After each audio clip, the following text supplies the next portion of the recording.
Olá, você que é professora, professor de yoga. Eu vim te perguntar se você sabe o que é Tantra. Então, hoje em dia fala-se muito de Tantra, né? É uma prática, uma palavra que tá muito por aí, né? Que tá rolando muito por aí. E eu acho que é uma palavra, assim, um conhecimento que acaba sendo muito mal interpretado. E o Tantra, as ferramentas que o Tantra trazem são, assim, muito magníficos, muito incríveis para a gente se aprofundar na nossa transformação, compartilhar essa transformação com nossos alunos, alunas de yoga. Então, muitos de nós não tem nem ideia, não aprendeu isso no curso de formação, não recebeu essa informação de alguma forma, de que a origem do Hatha Yoga é tântrica. Então, isso é algo que muita gente não sabe, né? E eu vou deixar para falar disso em outro vídeo, porque eu quero focar no Tantra em si. O Tantra é um campo do conhecimento por si só. Então, o Tantra, ele bebe muito na fonte do Yoga, do Ayurveda, se relaciona com essas duas ciências de uma forma muito próxima, mas é um campo separado do conhecimento. Então, para começar, né, o que significa etimologicamente Tantra? Então, T-A-N significa expandir, alongar, esticar, e Tra significa instrumento, ferramenta. Então, Tantra é um instrumento, uma ferramenta para a gente esticar, para a gente expandir o quê? A nossa consciência.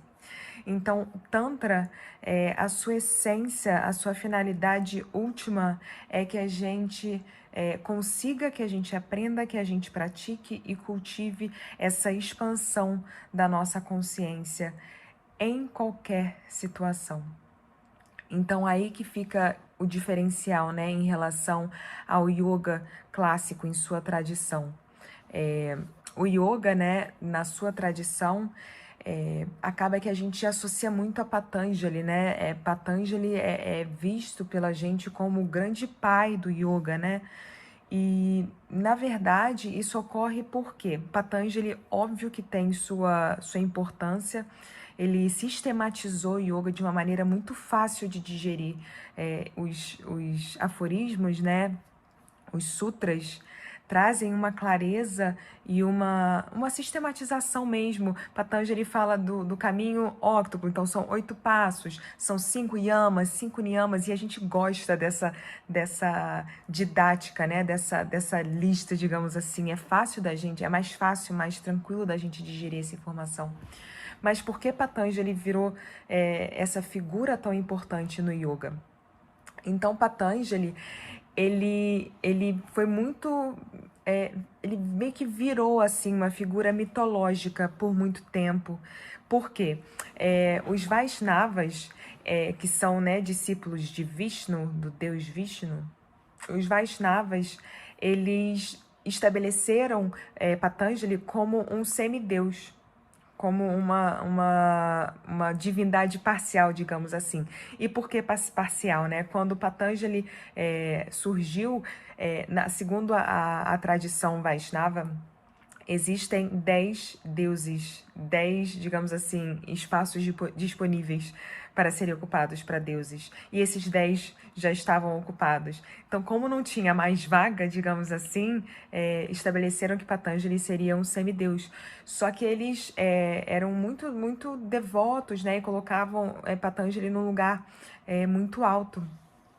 E Krishnamacharya, que era Vaishnava e foi um grande professor de yoga, que foi um grande responsável também por trazer o yoga para o Ocidente, ele era discípulo de Vishnu. Então, Krishnamacharya foi professor de 3 grandes mestres do yoga que trouxeram o yoga para o Ocidente, assim, mais diretamente, né? O seu filho Desikachar, o Patabi Joyce, que criou o Ashtanga Yoga, a prática, né, de Ashtanga Yoga, que tem as séries. E o outro grande professor foi Iyengar, né? Que é uma grande figura também, que trouxe o yoga para o Ocidente. Então, essas 3 grandes figuras que trouxeram o yoga para o Ocidente estudaram com Krishnamacharya. Krishnamacharya era Vaishnava, que era discípulo, né, devoto de Vishnu, E os Vaishnavas, eles cultuavam, né? Eles eram devotos de Patanjali. Então, assim, Patanjali se tornou uma grande figura do Hatha Yoga, virou uma grande figura aqui pra gente no Ocidente, né? Relacionada à prática do yoga. Só que existem diversas outras escrituras, né? Patanjali escreveu o Yoga Shastra, que é muito conhecido como Yoga Sutra, né? Mas já houve uma pesquisa mais profunda e descobriram que, na verdade, Patanjali, na verdade, também é o comentarista dos sutras. Por muito tempo foi atribuído a Vyasa os comentários dos sutras. E, na verdade, descobriram recentemente que quem comentou foi o próprio Patanjali. E isso torna isso Shastra, né? Essa estrutura de aforismo, comentário, se chama Shastra. Então, os Yoga Shastras, né, de Patanjali, eles têm uma importância muito grande, mas existem diversas outras escrituras que também têm uma importância muito grande. E a gente acaba atribuindo um valor muito grande às escrituras, né, a escritura de Patanjali. Não que não tenha, sim, é muito importante, mas é só para comentar que existem outras fontes muito diversas também. Então, isso tudo para dizer, né, que Patanjali acaba sendo muito cultuado, muito falado. A gente fala muito de Patanjali, a gente estuda muito Patanjali, os Yoga Shastras dentro do yoga, da cultura do yoga. E aí o Tantra, né, o yoga de Patanjali, eu queria comentar isso antes, né? O yoga de Patanjali é muito focado a gente cessar as flutuações, as oscilações da mente para entrar nesse estado meditativo, né? Então pausa o que está acontecendo com a mente, traz a mente para esse estado de silêncio, para entrar nesse estado de meditação. E ele fala sobre as técnicas, ele esmiuça isso de uma maneira muito incrível. Só que para além dessa ideia do Patanjali, né, dessa sistematização, porque o que Patanjali fez foi colocar no papel o que já estava acontecendo, né, uma tradição que já estava existindo há muito tempo. Então, né, Patanjali, ele tem essa importância muito grande, só que Patanjali, a gente não pode esquecer que essa tradição que Patanjali bebia na fonte é uma tradição que envolve a renúncia. Então, são os ascetas, aqueles que abdicam da vida, dessa vida cotidiana, né, que a gente, de ter um trabalho, de ter uma família, abdicar dessa vida para se colocar no modo de retiro, né, para se retirar do convívio social. E então essas pessoas vão para a caverna, para a montanha, passar uma vida dedicada à meditação. Então os ascetas meditam horas por dia, a maior parte do dia eles passam meditando, né? Então são pessoas que optaram por renunciar. Então o yoga que Patanjali ele tá trazendo pra gente é um yoga que vem dessa fonte asceta que fala da renúncia. Então é importante a gente lembrar disso, né? É sempre bom para a gente ter uma compreensão mais profunda do que a gente está falando, do que a gente está estudando, do que a gente está praticando, compreender o contexto em que foi criado, o contexto em que aquilo nasceu, em que aquilo foi passado para frente, para a gente entender o porquê daquilo, né? Para a gente entender, trazer mais profundidade e mais entendimento. Então, Patanjali, ele tá falando de um yoga que, na sua raiz, fala de renúncia a essa vida, a vida material, a vida de ter filhos, levar os filhos na escola, cozinhar, se casar, ter relacionamentos, tudo isso, né? Então, tudo isso não é abrangido por esse yoga que Patanjali está se referindo, né? Então, quando surge o Tantra, voltando ao Tantra, né? Porque como a gente está aqui no Ocidente tão acostumado a esse yoga que se fala tanto de Patanjali, a gente talvez não expanda um pouco a visão, até por não ter contato mesmo com essas diferentes formas, né? Com as origens, principalmente, né? Com o histórico do yoga. Então, quando a gente entra em contato com o Tantra surge pós esse momento Patanjali, né? E Tantra surge para trazer essa quebra. O Tantra, quando surgiu, foi revolucionário, porque o Tantra chega e fala: olha, você não precisa mais renunciar, ir para a caverna, se isolar do mundo, para você conseguir transcender, para você caminhar nessa jornada enfim, de autorrealização, essa jornada de despertar, essa jornada de espiritualidade, porque o Tantra vê a vida espiritual e a vida material como a mesma coisa. E assim, a grande ruptura do Tantra é enxergar todas as situações da vida como sagradas. Então, existe divino, o divino está em tudo, o sagrado está em tudo. Então, segundo o Tantra, essa grande ruptura é falar isso, né? Essa ideia, acho que é um ensinamento chave do Tantra, é compreender que nada é intrinsecamente, assim, naturalmente puro ou impuro, bom ou ruim. Então, o Tantra traz essa novidade que causou um grande choque no momento que surgiu, né? E é interessante porque muitas filosofias, conhecimentos, linhagens que existiam na época trouxeram um pouquinho para si, né? Então a gente vê o Tantra nesse momento que ele nasce, a gente vê ele se expandindo para a China, para o Japão. Então existe o budismo tântrico, existe o jainismo tântrico. Então o Tantra traz essa especificidade de falar que o que torna algo espiritual é, na verdade, a consciência que a gente traz para aquilo. Então, a gente tende a pensar, né, que algo é espiritual por natureza ou algo não é espiritual por natureza, né? Então, essa ideia que o Tantra traz de o que vai fazer algo ser ou não espiritual é a consciência que se traz para isso. E isso traz essa novidade, né, naquele contexto em que foi criado. Então, o caminho para o despertar, o caminho para a autorrealização é trazer essa consciência, essa autoconsciência completa para tudo que a gente faz. E não trazer mais essa dicotomia de isso é puro, isso é impuro, isso é bom, isso é ruim, isso é bom, isso é do bem, isso é do mal. Então, no Tantra, não existe uma situação que você resolva não usar. Ah, não vou usar agora, não quero, vou desligar minha consciência. Até quando a gente dorme, a gente tá consciente, a gente tem essa consciência, né? Quando a gente tá sonhando, a gente tem essa consciência.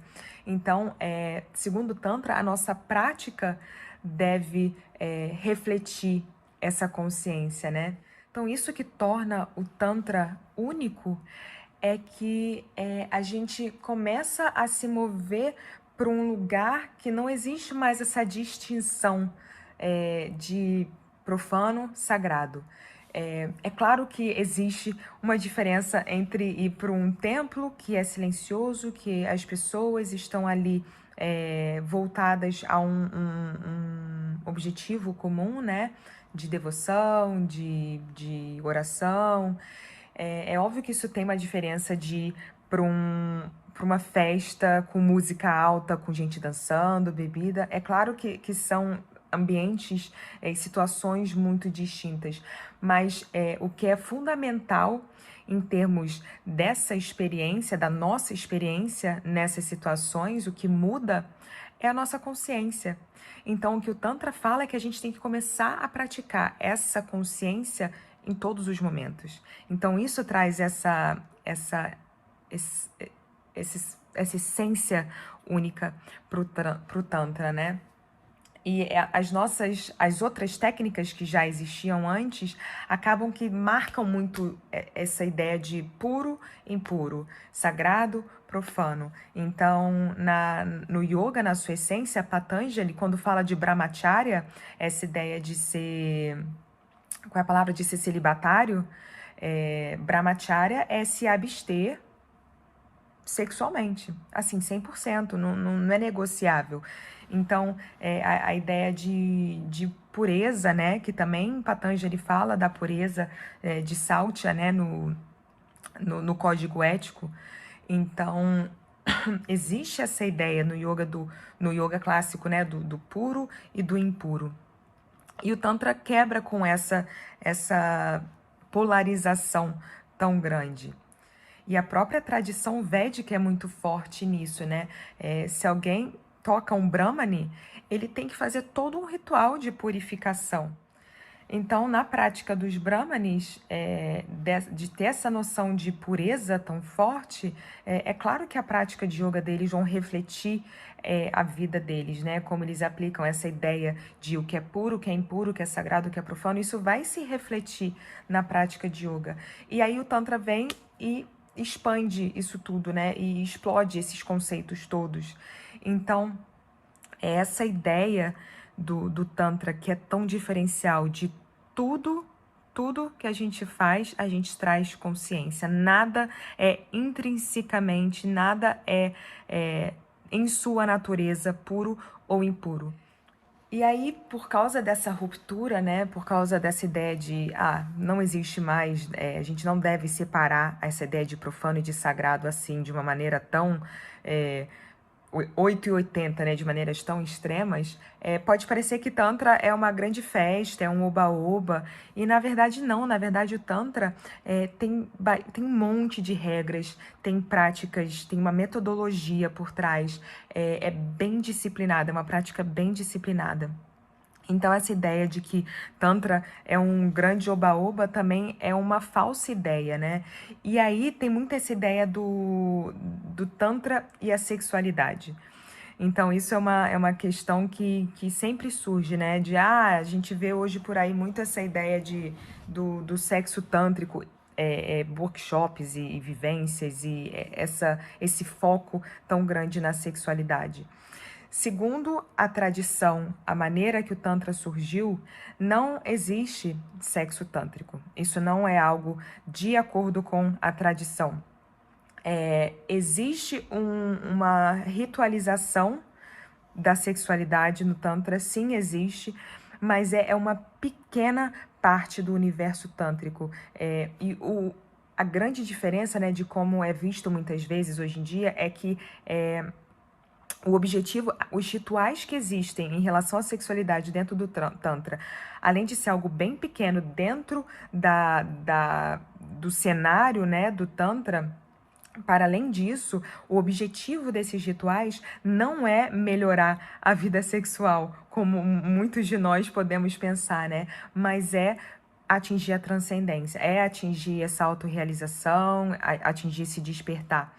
Então, no trabalho, na prática tântrica, não existe isso de sexo tântrico, né? Existem rituais que vão abordar a sexualidade, mas, na verdade, isso é algo que, assim, para quem está caminhando na tradição do Tantra, vai demorar muito tempo para chegar nesse estágio. E assim, e não é nada floreado como se pode pensar, né? O professor do meu professor, ele fala assim, não tem nada mais entediante do que o que é dito como sexo tântrico, né? Dentro da tradição, dentro do ritual.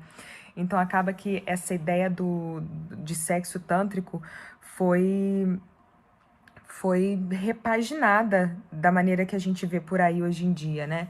Então, é claro que a gente quer pensar, o Tantra traz essa sacralidade para tudo que a gente se envolve é sagrado. Não existe mais essa divisão do sagrado e profano. A consciência que a gente traz é que vai tornar aquilo o sagrado, que a gente vai encontrar o divino em tudo, essa força divina em tudo. Então, é claro que a gente quer trazer essa sacralidade, a ideia do sagrado para a nossa sexualidade. É claro que a gente quer fazer isso, né? A gente quer tirar essa ideia do animalesca, de a sexualidade é algo ligada ao instinto, puramente ao instinto, algo animal. É claro que a gente quer caminhar na direção disso, mas isso não tem a ver com Tantra na sua tradição.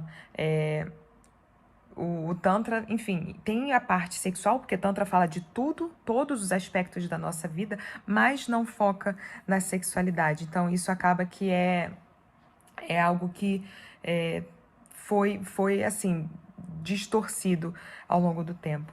E essas práticas que envolvem a sexualidade, né, na evolução do Tantra, ela tem a mão direita e a mão esquerda, dentro da filosofia, né, desse campo de conhecimento do Tantra.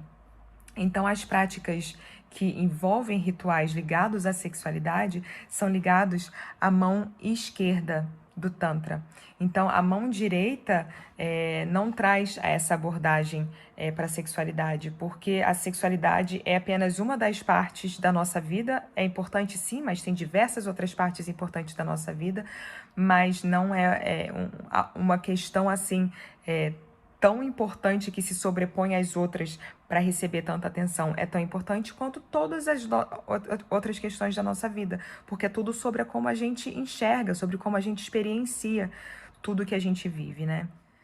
Então é interessante pensar no trajeto do Tantra, né? Quando ele surge, assim, lá no quarto século, como ele surge como essa grande quebra de trazer o sagrado para tudo, trazer o divino para absolutamente tudo através da consciência e tirar essa linha tão marcada entre o que é puro e o que é impuro, acaba trazendo, ainda era um ambiente muito marcado pela presença masculina, né? E ainda eram os ascetas, eles ainda prezavam pela renúncia, só que eles foram para um extremo de querer quebrar com tudo. Então, era muito comum ver umas formas muito extremas do Tantra na sua origem. Então, os agores que existem até hoje lá na Índia, eles se vestem de preto, eles consomem carne humana, porque eles prezavam por uma quebra tão grande, uma ruptura tão grande, que se tivesse um corpo descendo o Ganges, eles pegavam esse corpo e se alimentavam desse corpo.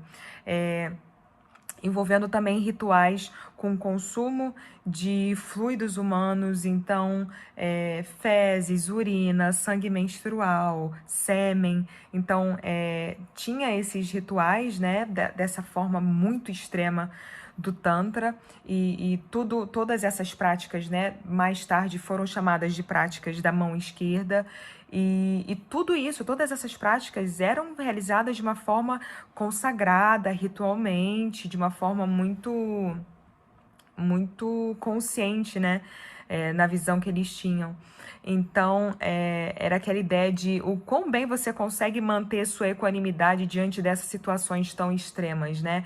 Então, já que a gente quer trazer consciência para tudo, vamos trazer consciência também até para o que é visto como impuro, como sujo, como obscuro. E foi nesse ambiente, né, nesse contexto que o Tantra surge, com essa quebra bem marcada. Depois que foi tomando, foi se refinando, né?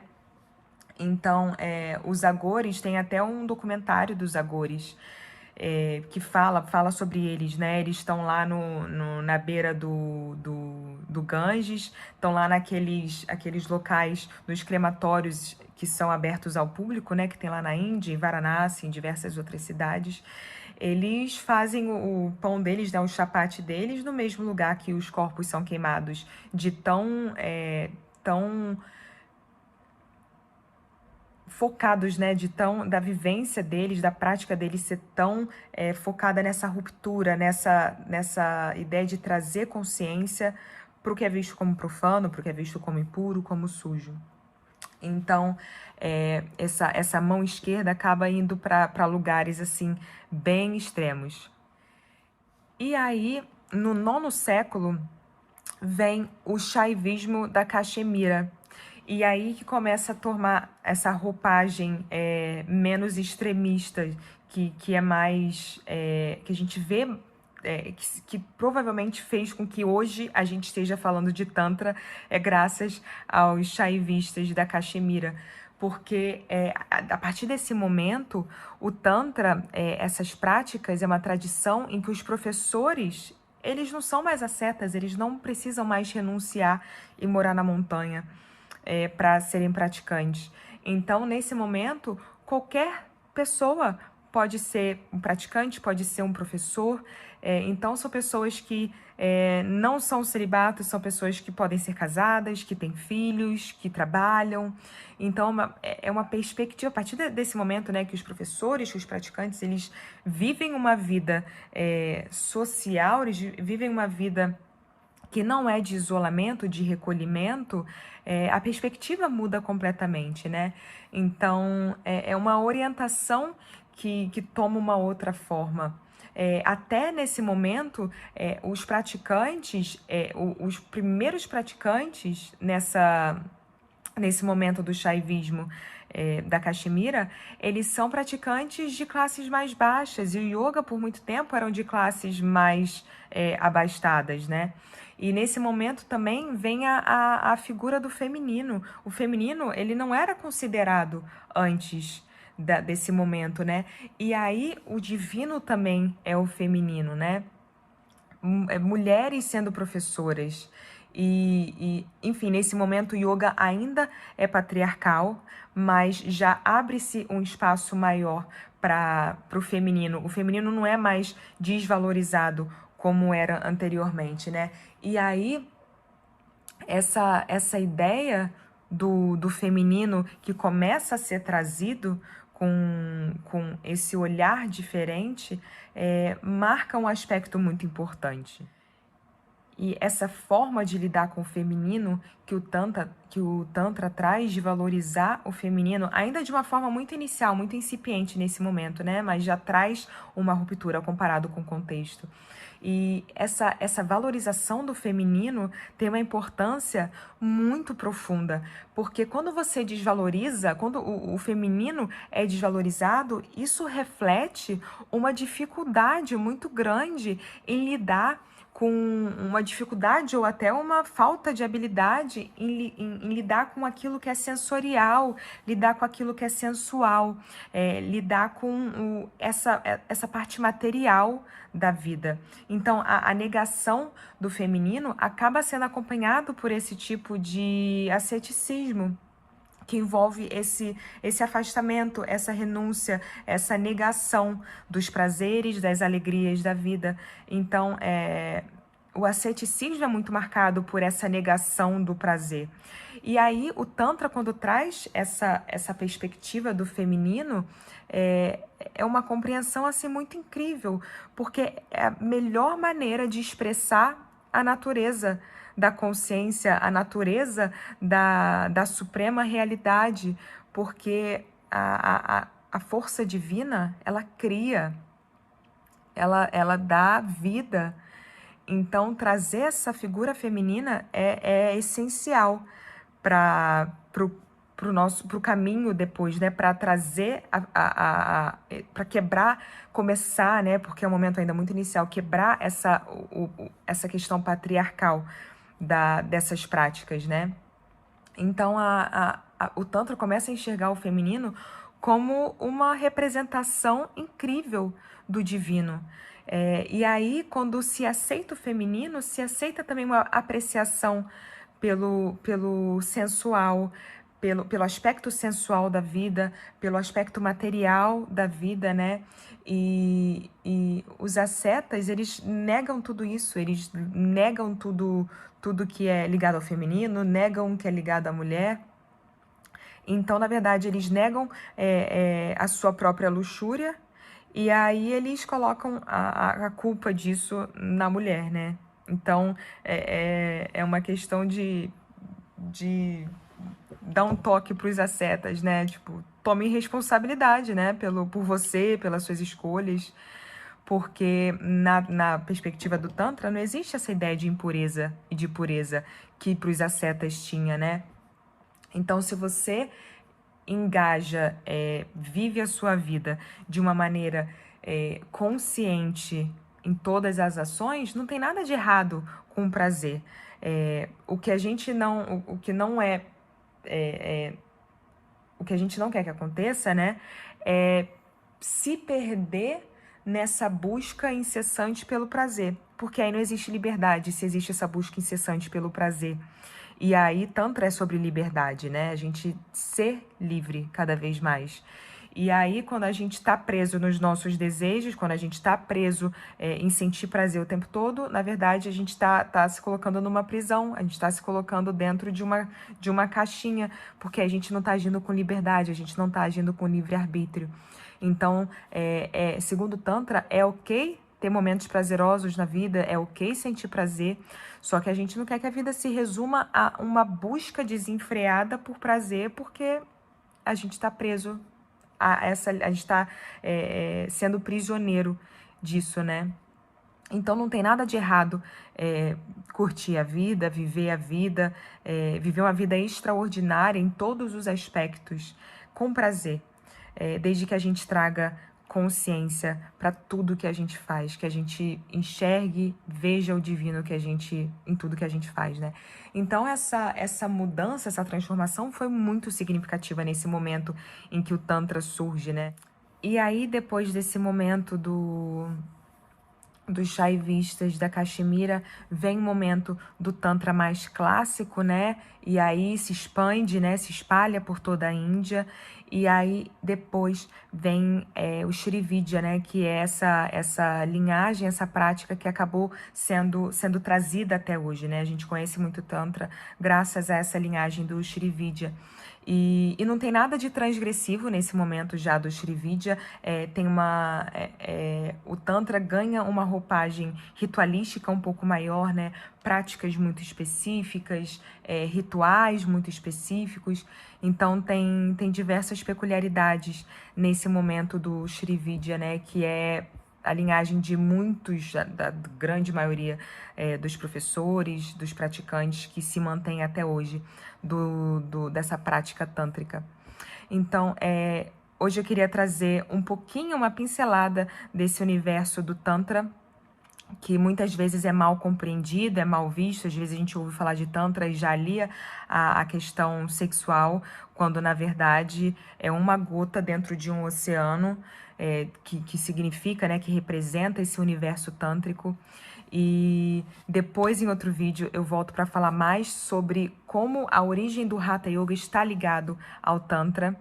E quanto mais a gente compreende a origem, as linhagens, o contexto em que tudo isso, yoga e os diversos momentos surgem, a gente compreende com mais profundidade, a gente consegue ter um discernimento maior e compartilhar isso de uma maneira mais inteira, mais completa com os nossos alunos, com as nossas alunas.